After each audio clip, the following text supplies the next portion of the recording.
Taurus, tingnan natin kung ano yung mensahe para sa'yo. Keep in mind na ito ay general reading lamang.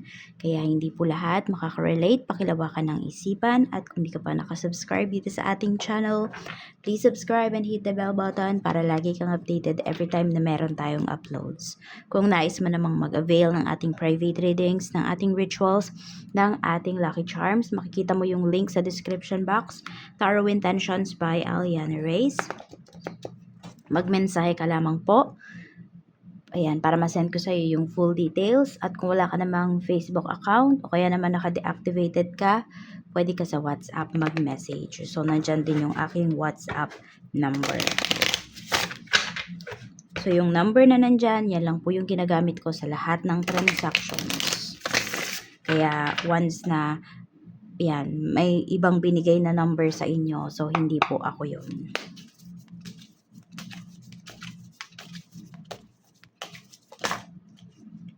So, we have time to meditate. We have be independent and brave. Meron tayo ditong to struggle is the time to climb. So, tignan natin kung saan ba itong aspect ng life mo. Ano ba itong sitwasyon na ito? Tignan natin yan.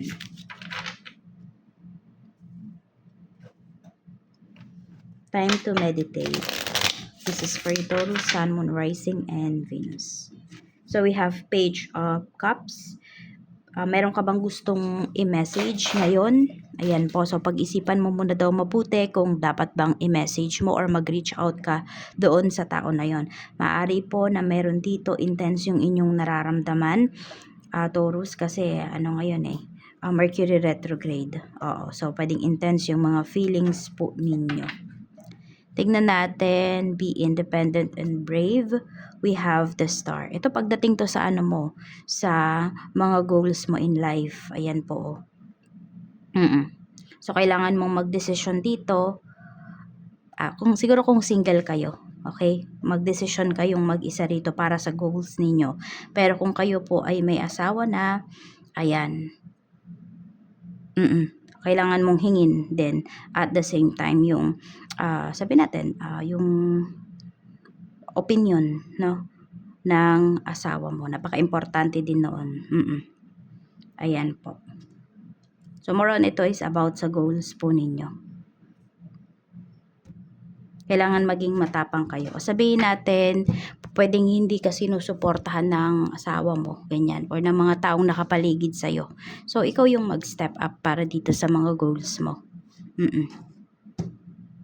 To struggle, this is the time to climb. We have 3 of Wands. Ayan po. So, nasa malayo yung iba. Ayan po. Nahihirapan kayo ngayon kung nasaan kayo. Pwedeng, sabihin natin, hindi ganun kaganda yung inyong sitwasyon. So, tignan nyo yung mga options ninyo para mas mapabuti pa yung inyong kalagayan. Mayroon at mayroon kayong options. So, kung saan kayo magkakaroon ng peace of mind or yung iba sa inyo, pwedeng hindi pa yun talaga yung hinahanap nyo. Kung hindi, kung saan kayo mas, yun nga, mag-i-improve, saan kayo mas mag-growth. So, yun yung akyatin mo. Yun yung iporso mo. Ibig sabihin sa'yo rito. Tignan natin kamusta yung emotions mo ngayon. Ngayong araw na to. We have 7 of Swords. Medyo, ka dito nag-iingat. Okay? So, may mga pinapangambahan ka. Yung iba sa inyo parang secretive kasi kayo as of this time, as of this day. Ayan, Tignan natin, 6 of Swords. Tahimik lang kayo rito. Hindi ko masabi na relax yung energy mo, pero mas doon mo gusto, o yung feelings mo, pero mas doon mo gustong pumunta. Kasi ayaw mo ngayon ng gulo, so ayun. Kaya tahimik ka lang dito. Yung emotions mo, yun nga, hindi ko siya masabi na okay. Pero you're trying to be okay. Sa isipan mo naman, or yung mental health mo, kamusta? We have 6 of Cups. Meron ka bang namimiss ngayon? Ayun, kasi medyo nalulungkot yung iba sa inyo. So, sabihin natin, kasama ng pagpili mo sa goals mo is yung iba sa inyo, nag-iisa kayo talaga ngayon, Taurus. Sabi ko nga, 'di ba, pwedeng wala kasing sumusuporta dito sa'yo, sa goals mo. May maraming tao sa paligid mo na ayaw maniwala sa'yo. Yan, your family, yung asawa mo.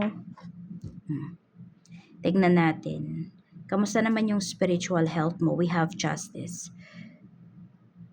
So nakikita ko naman sa'yo dito, marami naman dito hindi kayo judgmental pagdating sa pinapaniwalaan ng ibang tao. At hindi nyo pinipilit yung ibang tao na paniwalaan, na i-adapt din yung, yung paniniwala ninyo. So you have respect here. Nirerespeto mo lahat ng mga taong nakakasalumuha mo, lalong-lalo na sa mga pinaniniwalaan po nila. So masasabi natin dito, healthy yung iyong spiritual.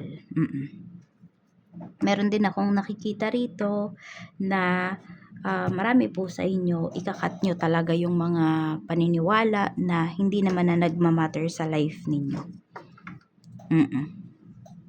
Tignan natin, pagdating naman sa blessings na pwede mong ma-receive. O, tignan muna natin yung mga mga energy ng taong makakasalamuha mo today. We have the Chariot. So, yung mga makakasalamuha mo ngayon, mga successful na mga tao, sa kanya-kanyang field ha. Hindi lang yan yung mayaman or what. Kung di makikita mo yung success, nagre-radiate yun sa mga mukha nila. So, masasaya yung mga tao na mga makakasalamuha mo ngayon, na makakasama mo. So, ma-inspire ka sa kanila. Marami dito po, no? Makukuhanan mo talaga ng ideas, yung ganyan. Matutuwa ka sa mga makakasalamuha mo. Okay, blessings naman na pwede mong ma-receive today. I'm open to receive any messages, please, Spirit Guide.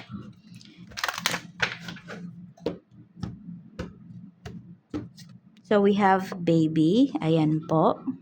Sabi nga dito, reconnect with your innocence. Okay.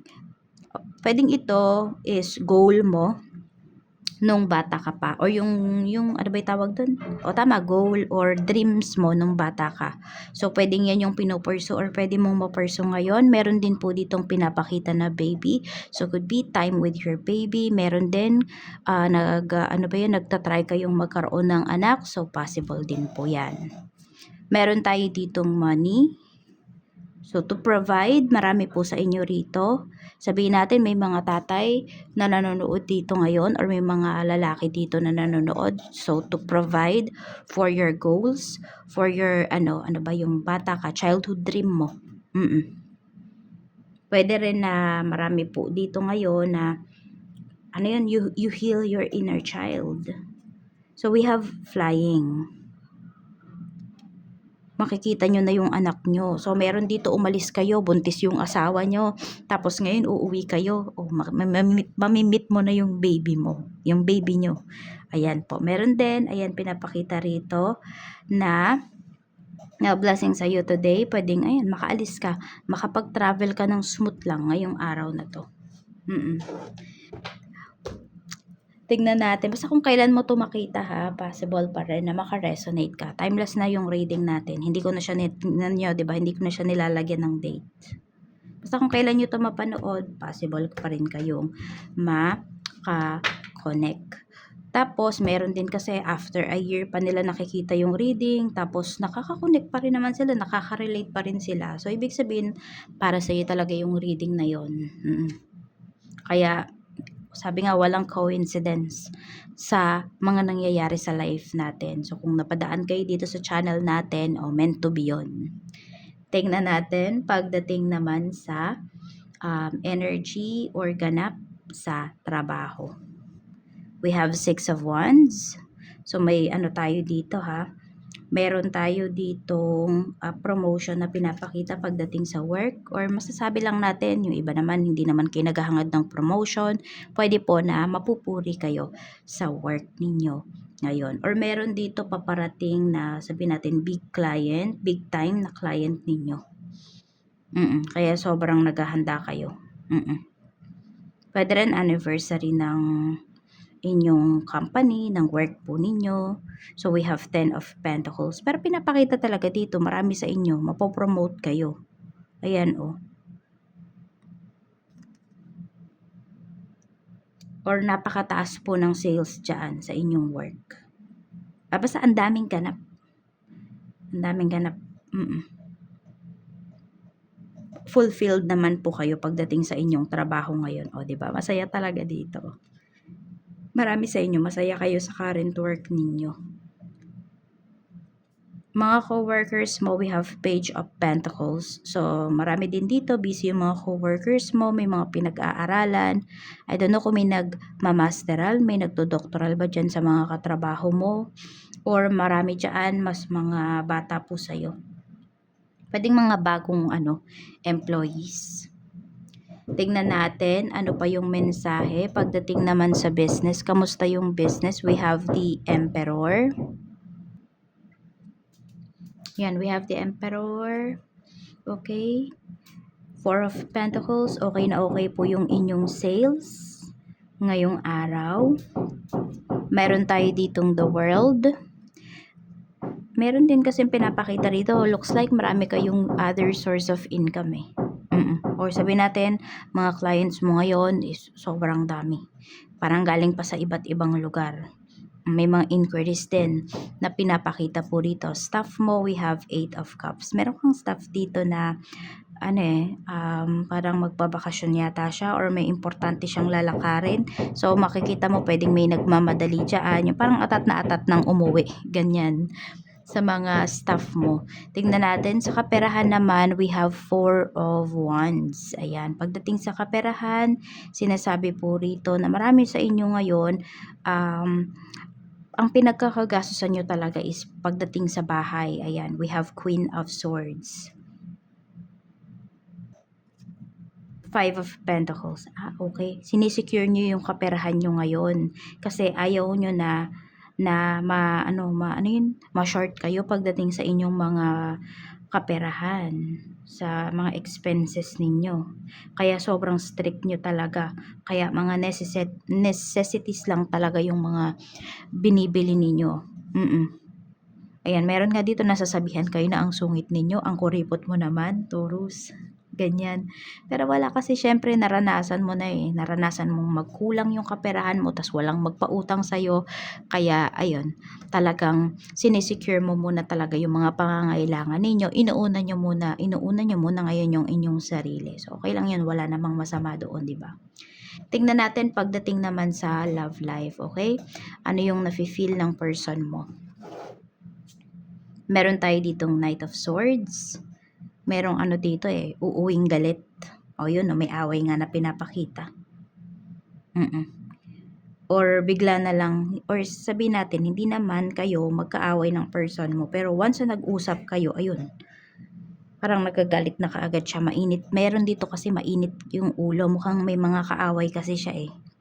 Kaya lang, 'di ba? Dapat 'yun yung 'di ba? Dapat dinedefend niya yung sarili niya doon. Ang nangyayari sa iyo siya nagiging defensive. Ganoon yung nangyayari dito. We have Queen of Cups. Pinapagpasensyahan mo na lang talaga. Kasi ikaw yung, sabihin natin, baka ikaw yung Taurus, no, hindi mas stress ngayon sa mga nangyayari sa life ninyo. Sa feelings naman niya, kamusta yung feelings ng person mo? Yun, meron nga siyang problema rito. Pwedeng may kaaway siya sa sa trabaho, yung person mo. We have 3 of Swords. Ayun, more on trabaho yung pinapakita rito. Stress yung person mo pagdating sa work. Or napapagbintangan mo ba siya na meron siyang karelasyon sa trabaho? Baka naman yun yung pinag-aawayan nyo dito. Kasi may away kasi na pinapakita eh. Merong pinapakita rito, may iba siyang kaaway. Stress siya sa trabaho. Yan. So, nagkapatong-patong na yung mga problems ninyo. Okay? Tingnan natin. Nag-overthink siya ngayon. Akala ko parehas kayo. Hindi pala. Queen of Cups pala to. Hindi okay yung kaisipan ng person mo ngayon. Magulo. Pwedeng may nakaaway siya sa trabaho. Hindi to third party. Looks like talaga sa work siya mayroong nakaaway. Tignan natin.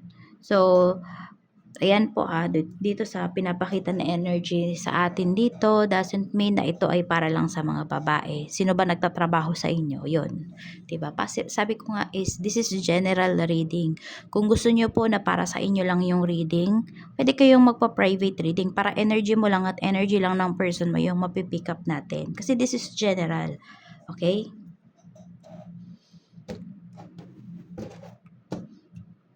Tingnan natin. Knight of Pentacles. Alam mo, pinapakita dito na yung person mo gusto niya gusto na niya na maghanap ng ibang work. Ito, dito lalabas yung about sa suporta. So, pwede rin naman ikaw to. Kung ikaw yung nagtatrabaho sa inyo ng asawa mo or ng karelasyon mo, yan, ka-live-in mo, yan yung pinapakita. Diba? Pwedeng ikaw to na ikaw yung gustong umalis na sa work. Pag-uusapan nyo to.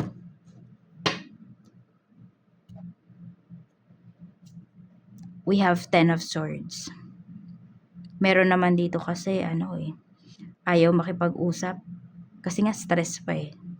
Sabihin natin, or yung person mo, hindi naman siya yung stress, ikaw yung stress. Pero ayaw kanya munang kausapin kasi nai-stress din siya pag kinakausap ka niya. Ayan. So meron kasi pagkakat ng connection dito pagkakat ng usapan. So merong tao na hindi pa ready makipag-usap sa'yo. Ayaw niyang ma-stress. Yun yung pinapakita. Pero mag-uusap din kayo one of these days. Hindi nga lang talaga sa ngayon. So, tingnan natin ano pa yung mensahe for you.